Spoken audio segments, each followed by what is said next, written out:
Welcome to the Jill on Money Show. It's Tuesday, December 20th. And if you're racking your brain about what you need to do for the holidays, let me present you a great opportunity. How about you pre-order my new book? I'm going hard on this, Mark. Just stay tuned on this one. And why? Because we just got a nice review. I got a review. Made me so happy. This is from a review of the whole U.S. library system, where basically they're like, should you buy this book for your library or not? May I read a little bit, Mark? Schlesinger Jill. Okay, I don't have to do that part. The Great Money Reset. Change your work, change your wealth, change your life. Award-winning CBS News business analyst Schlesinger shows how to rejuvenate personal financial plans and increase income at any stage of life. Focusing on the key question, is this really how I want to live? The work will appeal to those contemplating major life changes, such as early retirement, new midlife careers, and first-time entrepreneurship. Through the author's experiences as a radio and TV business commentator and podcaster, she is able to anticipate questions and concerns that individuals may have. Each chapter illustrates its lessons by telling interesting stories. That's where you guys came in, about how others used money as a tool to achieve their dreams and achieve financial freedom. These lessons will help readers avoid costly mistakes. The verdict: since many public library readers are embarking on new life adventures in this COVID era, this title is recommended as a first purchase for all business collections. Academic library collections that support certified financial planner preparation can also benefit with this title. Pretty nice, right? I felt good about that. You know, the librarians are toughies. So anyway, go and pre-order the book. And thank you so much for giving me all the fodder that I needed for this book. You guys really, when you read this, you're going to be like, I remember that podcast episode. You're going to hear it. It's amazing. All right, let's do some emails, Mark. It's getting towards the end of the year. We've got to clean out some of the people who've been piling up here. This is from Jason, who writes, hello, I would like your thoughts on a possible career change. Perfect. I want to go over income and future prospects within the financial world. Okay, here's the essence of what's going on for Jason. I'm a seasoned real estate agent. I have over 10 years experience with a small team, but I'm looking at other opportunities without working nights and weekends. Ugh, that is the worst part about being a realtor. Okay, love what I do. Love helping people, but just trying to figure out if there's something else out there. Would love your experience from the job changes that you've done and your knowledge and expertise in the financial world and best practices that I should be doing before I make the change. I'm not looking to make the change anytime soon, probably within the next year or so. That's pretty soon to me. Thanks, and can't wait to hear what you guys have to say. Okay. So, you know what, Jason? I think the most important thing when we discuss making a career change is we use the ideas around just solid financial practices that will allow you to make these changes. So you hear when we talk to people on the air, when we say, tell us what you're making, what's going on. We want to get a real sense for how you're living currently. Do you use this, your income to fund a lifestyle that you can maintain doing something different? Can you live with a little bit less? Can you stockpile some cash as you make a transition? Can you replace income? Can you be able to, when you do your next, whatever that next gig is, do you want to do that working for someone else? Do you want to work for yourself? So all these are questions to contemplate. When I made my transitions, the thing that I always was clear about was that I wasn't going to do it all or nothing. There was a period where I could ramp up, and I was not planning to actually get a job at CBS News. That came so out of the blue. Frankly, when I was thinking about leaving my financial planning practice, what I started to do was create this huge pink binder of information. Now, Mark, just apropos of that, you know who is the person who told me to get the pink binder? That's Maureen. Maureen is the pink binder queen. This is my friend who just passed away. And so I can tell you this story because she's in the book. And her idea is always that you need a way to organize your thoughts when you're going through transitions. She was a very organized person. And she encouraged me, get this pink binder look at all the different opportunities that are out there and like categorize them, and then start pursuing each one and learning more and do your research. So she really laid it out to me like, this is a huge research project. It's just the research project is you.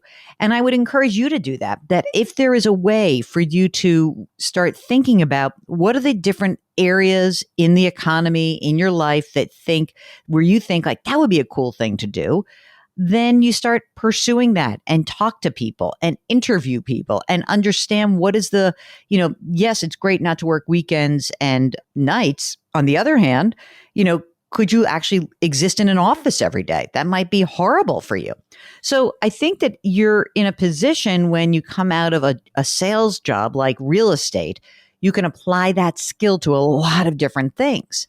The question is, what you are giving up is a little bit of your own. Yes, you're going to get freedom in terms of not being tethered to work weekends and nights, but you're going to give up maybe freedom during the week, freedom over your schedule.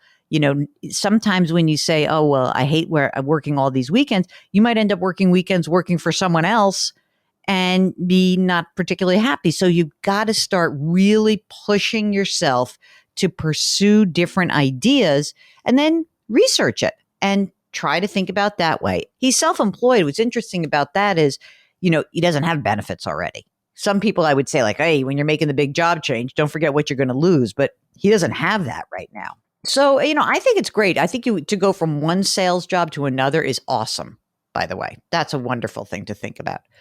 Okay, we have Sarah, who is talking about paying for graduate school starting just next month. Okay. So Sarah says, I'm a longtime listener. I love your show. I listen every morning. It teaches me something new. Thank you. Our daughter will be starting grad school in January. We're wondering what the best option for her tuition of approximately $60,000 for this program that will span 2 years. You know what the best option is? To tell her not to do that. So bad. Also in my book, the overspending on graduate school. Okay, here's what they have considered. Get her a graduate plus loan. Oh my God, look at that interest rate, Mark. 7.5% rate and over 4% of processing fees. It's the most expensive option. She would not have any forgiveness of the loan based on her field of study. Okay. Oh, I don't like this one. We could get a home equity line of credit at our credit union for 7% interest rate. With no fee, she would make the payments. We could pay it off before she finishes paying us the total amount, saving her some interest. Liquidate some of our brokerage account to pay each term as it comes due, with the consequence of us having to pay capital gains.